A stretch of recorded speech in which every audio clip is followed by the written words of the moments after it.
Voltamos então, pessoal, com o segundo bloco desse nosso primeiro programa do Espaço Heráclito em 2015, no qual nós fazemos uma discussão sobre a dialética do senhor escravo. Eu, ao fim do primeiro bloco, comecei a ler para vocês um texto de minha autoria, publicado no portal Heráclito, sobre a dialética do senhor escravo, via crucis para a cicatrização do espírito. Esse texto, como eu disse, partia de um diálogo entre o nosso querido Marshall Berman, cujo livro aqui, The Politics of Authenticity, a política da autenticidade, que eu comprei lá em Nova York, num sebo bacana ali chamado Strand, ali em Nova York, com preços bons, viu, rapaziada? Esse livro aqui, ó, pô, quase 25 doletas, quase 25 dólares aí, no atacado, ali no varejinho ali, comprei por 8 doletas. Pô, tá bom pra caramba, né, rapaziada? Aí tem esse livro aqui do Marshall Berman, que, por sua vez, dialoga com dois outros autores. O nosso querido Montesquieu, o filósofo francês, e o filósofo alemão Hegel, que influenciaria o nosso querido Marx. E vocês viram que a epígrafe pertence ao Hegel. Eu vou, pra leitura não ficar truncada, quebrada pelo nosso intervalo aqui, eu vou retomar a leitura do meu texto, e aí ao longo da leitura vou tecendo os comentários para nós compormos aqui a discussão desse nosso espaço heráclito. Então vamos lá, pessoal. A dialética do senhor escravo, via crucis para a cicatrização do espírito. Aí conforme eu leio, como vocês sabem, eu tenho que controlar o tempo aqui, rapaziada. Vamos lá. Nova York, 5 de dezembro de 2014. Um dos últimos textos escritos ano passado. A mão que fere é a mesma mão que pode curar. Epígrafe do Hegel. Vamos lá, comentei essa epígrafe com vocês no final do primeiro bloco. Certa noite, o Senhor, tomado pelo desejo, irrompe em seu harém. Há, no mínimo, 3 escravas para cada dia do ano. Loiras, morenas, ruivas, totalmente ruivas, negras, pardas, asiáticas, mestiças, muitas mestiças, desnecessariamente nessa ordem. Se o senhor estala os dedos uma vez, as escravas do norte podem dormir. Se o senhor estala os dedos 2 vezes, as escravas da África e da Ásia podem dormir. Restam as prediletas do senhor, as latinas. Assim que o senhor bate 3 palmas, permanecem apenas as brasileiras. Loiras, morenas, ruivas, totalmente ruivas, negras, pardas, asiáticas, mestiças, muitas mestiças, desnecessariamente nessa ordem. Uma a uma, o Senhor as contempla. Súbito, o indicador em riste escolhe uma paulista totalmente ruiva. Num átimo, permanecem no harém colossal o senhor, a escrava e a miríade de eunucos com plumas abanadoras, leques, jarros de vinho, jarros d'água e 1001 frutas. Imaginem vocês aí, rapaziada. Imaginem um harém desse quilate.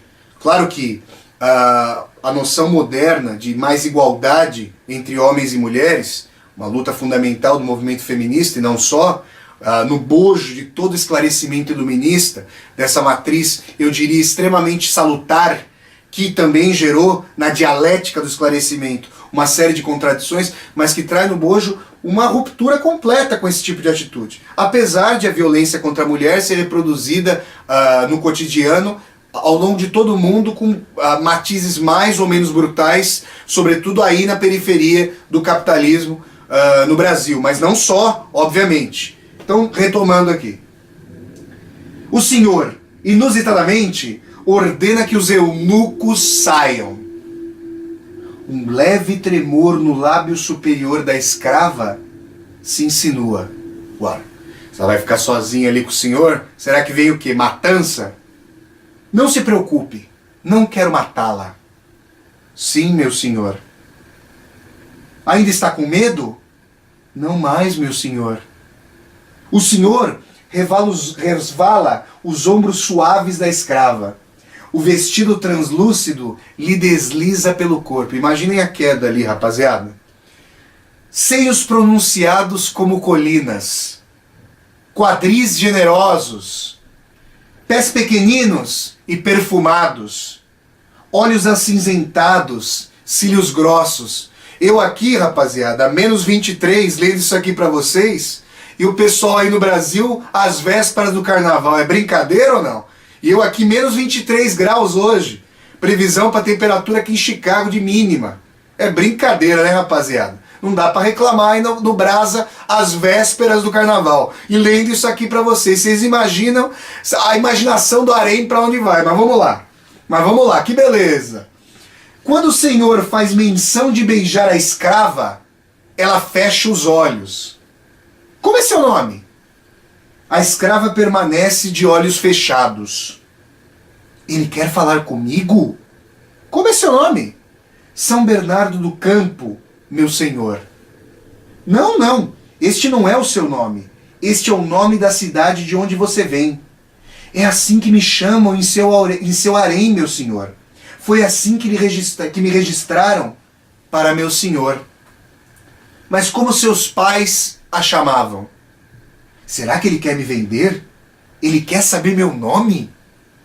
Sofia, meu senhor. O senhor retém o rosto da escrava com suas mãos vigorosas. O senhor beija a testa da escrava. O que ele quer? Você me ama, Sofia? A escrava já não pode fechar os olhos. É claro, meu senhor. O olhar do senhor cala fundo na escrava. O senhor comanda as pernas da escrava. O senhor comanda os braços da escrava. O senhor coloniza a mente da escrava. Mas e quanto ao amor? Que poder tem o senhor sobre o amor da escrava? O senhor pode confinar a escrava. O senhor pode possuir a escrava. O senhor pode apartar a escrava. O senhor pode silenciar a escrava. O senhor pode fazer a escrava falar. No entanto, pode o senhor obrigar a escrava a amá-lo? No cume do poder, senhor dos 6 continentes, senhor dos 7 mares, o senhor desbrava um território sobre o qual pressente não ter poder algum. Que fazer? O senhor pode adular a escrava. O senhor pode presentear a escrava. O senhor pode afagar a escrava. O senhor pode até mesmo amar a escrava. O senhor se exaspera. Poderia o amor tornar o senhor escravo da escrava? O senhor se desespera. O senhor desembainha o punhal. O senhor enforca a escrava e a ameaça com a lâmina. Num átimo, a escrava vê seu desespero refletido na lâmina do punhal. Diga-me, Sofia, diga-me agora, sem vacilar, diga-me a verdade. Você me ama? A masmorra confina a escrava tanto de olhos abertos quanto de olhos fechados. Que dizer? Se a escrava disser que ama o senhor a degolará. Se a escrava disser que não ama o senhor a degolará. No cume do poder, senhor dos 6 continentes, senhor dos 7 mares, o senhor descobre que sente medo da resposta da escrava. No cume do poder, senhor dos 6 continentes, senhor dos 7 mares, o senhor descobre que ser senhor também implica ser escravo. Vejam só, pessoal, é dessa contraditoriedade que a gente vem falando. A relação de amor insinuou uma liberdade indômita que nem mesmo o senhor pode controlar. E é nesse preciso sentido que a relação amorosa, uma das relações aqui discutidas nesse texto, traz um germe de emancipação, aponta para um outro tipo de relação pessoal e necessariamente relação social que tolhe a relação senhorial dentro da própria relação senhorial.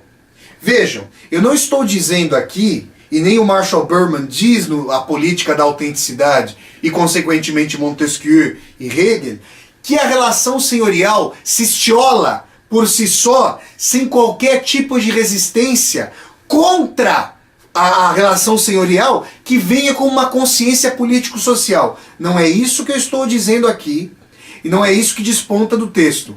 O que desponta aqui é que, na própria dinâmica de inter-relação entre senhor e escrava, aqui no caso, a escrava no harém, despontou um âmbito do sentimento, no caso, que como se configura como algo não tangível a priori, como algo que não se pode aguilhoar, como se aguilhou o corpo, acaba assumindo matizes indômitos em relação à dominação mais vertical. E no caso, a dominação desse senhor nesse harém era absoluta. Ocorre que o senhor, quando percebe, quando vai ao ápice de sua dominação, porque é interessante pensar o seguinte, pessoal, para nós que não temos muito poder, ou para a maioria de nós que não temos muito poder, a noção de dominação se faz com requintes a cada momento em que ela acontece. Então, quando nós dominamos, por exemplo, uma disciplina, determinado assunto, um autor e assim por diante, nós nos sentimos regozijados. Ocorre que este senhor do meu texto aqui, do texto de minha autoria, já não tem mais esse deslumbre, porque tudo e todos a seu redor o satisfazem. Eu discuti aqui no primeiro bloco do Espaço Heráclito que as pantomimas, os gestos ali, as 3 palmas, um ou dois estalares de dedo, determinavam, sem quaisquer questionamentos, as atitudes de todos aqueles que o circundavam. Nesse sentido, a imaginação literária escatológica nos pede a seguinte reflexão: o que é que satisfaria um senhor com este poder, com tamanho poder? Certamente já não seria um poder comezinho, uma deliberação qualquer, porque com essa deliberação, esse senhor absoluto do harém já está plenamente acostumado. Trata-se de imaginar que para o senhor que tudo possui e a todos coage, vai ser desejosa justamente aquela região que escapa ao seu poder. É essa a imaginação do escritor, a imaginação escatológica do escritor, que esse texto traz à tona.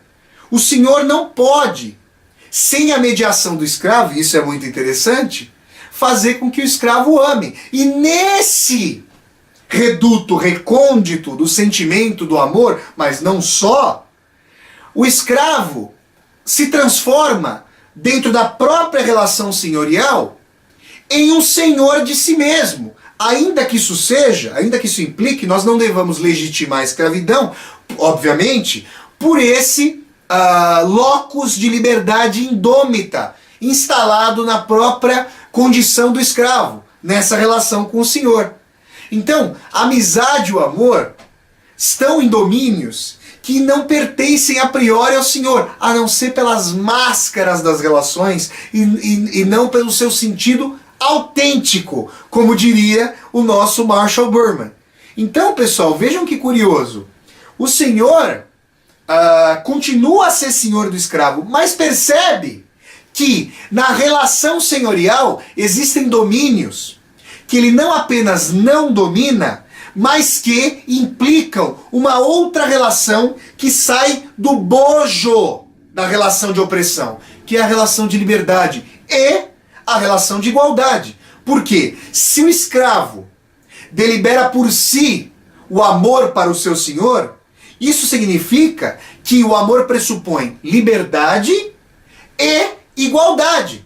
E vejam que no decorrer do texto, não haverá tempo de eu ler aqui todo o texto para vocês, o nosso primeiro Espaço Heráclito de 2015 vai se encaminhando aqui para o seu fim, mas na decorrência do texto, o senhor se desespera e percebe que também pode se tornar escravo diante da escrava. E, nesse sentido, quando a escrava observa a humilhação do Senhor que se desespera e chega a chorar, o Senhor, além de não conter o sentimento da escrava, também não contém agora aquilo que a escrava conhece sobre o mundo. Aí vem a noção. Bom, se o Senhor não pode confiar na escrava, e se ao ter que confiar na escrava, o Senhor se torna ainda uma vez escravo da escrava, ele pode matá-la. Mas mais uma vez, levemos às últimas consequências a noção de que o Senhor é Senhor do outro. Ele precisa do outro. É que sempre nós vemos essa relação como se apenas o dominado fosse a bucha de canhão do Senhor. Mas nós não vemos então, justamente nessa relação dialética, que é o Senhor que se põe diante daquele que domina. O que seria o do Senhor sem o dominado? Sem aquele que executa o trabalho para o Senhor. Então, nesse sentido, o Senhor pode matar uma escrava, mas ele poderia matar todas? Se ele constatasse que não domina esses recônditos sentimentos? Não. E se o fizesse, deixaria de ser Senhor tal como nós o conhecemos e se tornaria Senhor, e vejam só, hein, escravo de si mesmo ao mesmo tempo. É justamente esses aspectos que o nosso Marshall Berman, num livro que eu indico a vocês, sobremaneira, The Politics of Authenticity, discute aqui. E eu, no meu terceiro filho literário, vejam vocês, já lancei 2 livros aí no Brasil, o Evangelho segundo Talião e o Tiro de Misericórdia, ambos pela editora Universos, um em 2013, o Evangelho segundo Talião, e o segundo em 2014, o Tiro de Misericórdia. Aliás, o Tiro de Misericórdia foi lançado apenas 2 dias antes de eu embarcar aqui para Chicago, para os Estados Unidos. E esse terceiro filho literário, quiçá de nome Exílio, vamos ver, ainda não sei se a pia batismal receberá esse nome para o livro, mas nesse livro haverá esse texto aqui, a dialética do Senhor escravo, via crucis para a cicatrização do espírito. Eu espero ter estimulado vocês, porque essa base dialética de discussão é fundamental, porque nós percebemos a politização e a socialização de redutos recônditos das mais diversas relações. Eu espero que nós passemos então a investigar as mais diversas relações pelas quais passamos, sobretudo aqui, por exemplo, no ambiente de trabalho, ou as relações amorosas, relações fraternais que nós nutrimos, por um prisma que percebe que a posição dominada, que infelizmente é reproduzida de forma cotidiana numa sociedade como a nossa, implica também germes de emancipação em relação à sua própria condição. E foi isso que veio à tona nessa discussão do nosso primeiro Espaço Heráclito de 2015. Então, pessoal, voltamos daqui a 2 semanas com mais um programa do Espaço Heráclito, e eu aqui, a menos 23 graus Celsius, nem sei quantos graus Fahrenheit, que é a escala aqui dos Estados Unidos, me despeço de vocês num frio do general inverno, mas com um abraço caloroso. Um grande abraço a todos vocês, até daqui a 2 semanas, pessoal, com mais um Espaço Heráclito. Tchau, tchau. Grande abraço aí pra vocês do Brasil, equipe da TV Geração Z. Grande abraço.